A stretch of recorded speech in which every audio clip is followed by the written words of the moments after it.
the Orchot Tzadikim and the gate of generosity.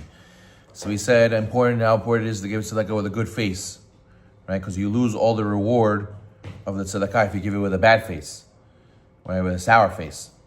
And then he says, he quotes the sages who also say, Tov sheiten beseter. It's also important to give the money in a hidden way. As it says in Mishlei, Matan beseter yichpe af. Those who give in secret suppresses wrath, the wrath of Hashem. What they used to do, the Gemara Sakatubot says, they used to take the money in a piece, put it in a piece of cloth, tie it in a piece of cloth, and toss it behind them, so they shouldn't even see who takes it. Right? That way the person doesn't get embarrassed. He doesn't know who he's giving to, and behind the guy taking it, most of the time didn't even know who gave it to him. In Israel, there's people who are gabayim for tzedakah. Before the holidays, people give them donations. These gabayim, they have a list of names, addresses, and the gabayim, they slide money in an envelope under the door right before the holidays, so that people should have money for the holidays. So the guy who received the money, he doesn't know who's it from, and the guy who's giving it doesn't know who he's giving to. That way, nobody's embarrassed, right? So this is the best way to give tzedakah if you're going to give a donation. Obviously, there's higher levels of giving a loan and making a partnership, but when giving tzedakah, it's best when people don't know. He says, "Gadam oseh tzedakah yaseh im tzedakah chesed, kigon sheikneh b'ma'od davar tzich la'ani, v'lo yitzrech ani litroach." He says the better, higher level of tzedakah is also when you give the person what he needs right away. Let's say a guy needs a shirt, so instead of giving him money to go buy a shirt, you give him a shirt already, right? The guy says, "I need food." You give him money instead of giving him money to buy food. You give him food from your house already. You make it faster. There's a famous story with one of the Tanaim and the Gemara that his wife and him were in a situation where they used to give tzedakah a lot. So every day they would go and drop off tzedakah in certain people's houses.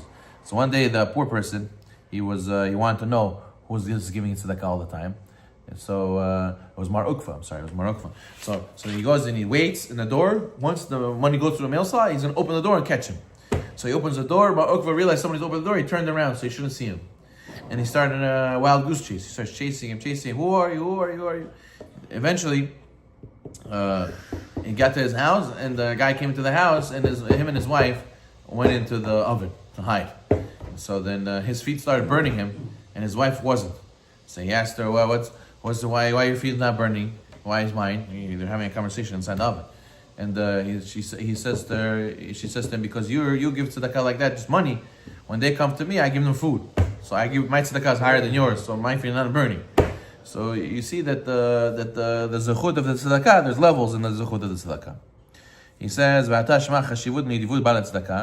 come and learn how important it is that generosity those who give tzedakah. As it says, tzedakah teromem goy, charity will uplift the nation. Bore kama gadol kocha shel tzedakah, shenitona b'imuno shel HaKadosh Baruch Hu. As it says, tzedek malai minechad. Hashem is makpid to give it with his right hand. The tzedakah. That's how important tzedakah is. Similar how he gave the Torah with the right hand, right? And in the Jewish people, how many times the money goes around in the community? You don't just spend the money and we don't ever see it again. We reinvest in our community. How Jews are obligated according to Halakha to hire other Jews, and we invest in our own organizations, in our shuls, in our community centers, and how great this is that it lifts the whole nation. It doesn't just help ourselves; it uplifts the whole nation. As it says, "Gedolat tzedakah sheba nishtabach HaKadosh Baruch Hu b'shah sheyavit Yeshua Yisrael." HaKadosh Baruch Hu is praised with this that He gives tzedakah. Ani medaber b'tzedakah rav leoshia.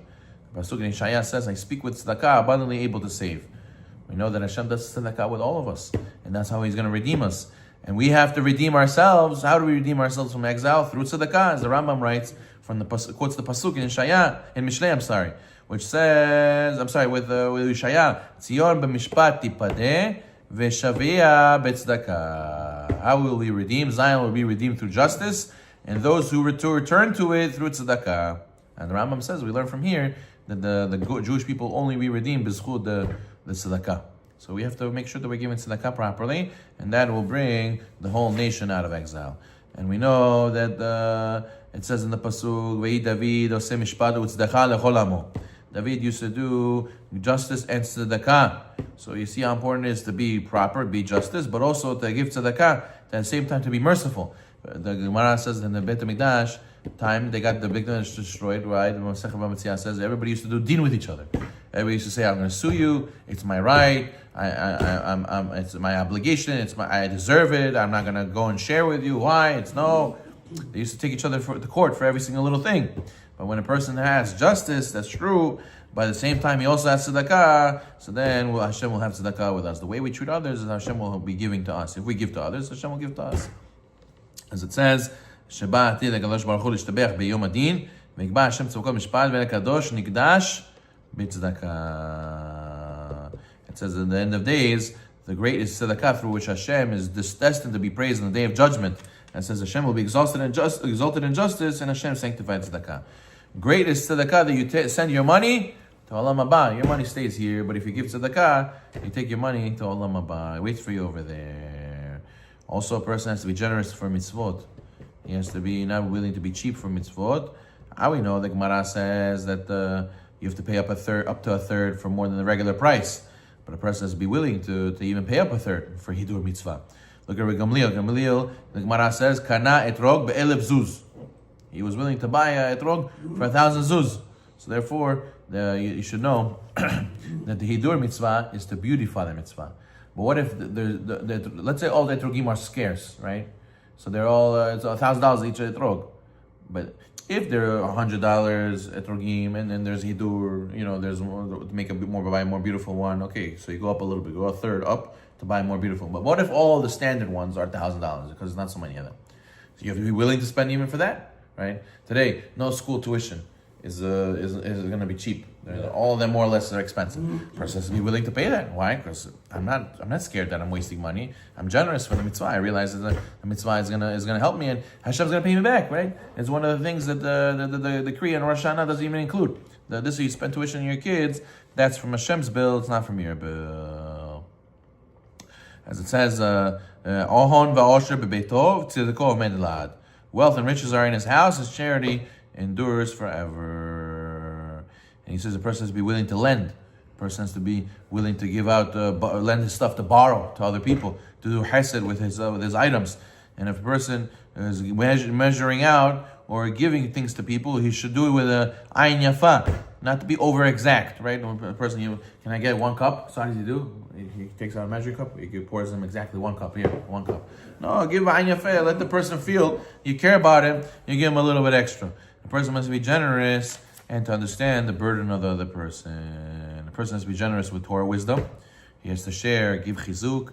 You heard the Dvar Torah, you shouldn't share, you should keep it to yourself, share it with other people. You see somebody down, give them a good word, give them a smile, what's going on with you, you need some advice. The person has to not spend vast sums for fashionably costly garments and then must not dissipate his wealth in assortment activities that do not lead to a fear of Hashem.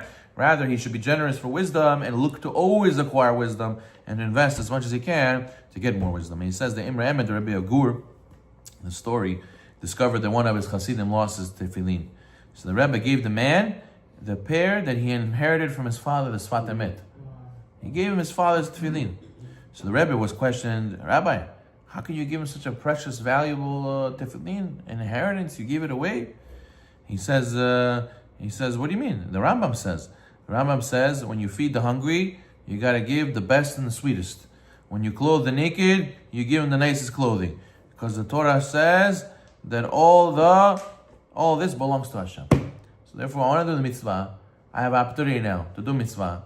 What should I do? I should buy him a cheap pair of tefillin from the store. I have the ability to do the mitzvah. I want to do the mitzvah the best way possible. So whatever I would give to myself, why not? I'll give it to him. And he wasn't scared for 1 second, not nervous 1 second to part with it. Why? Because that's how much he was looking for tzedakah. Baruch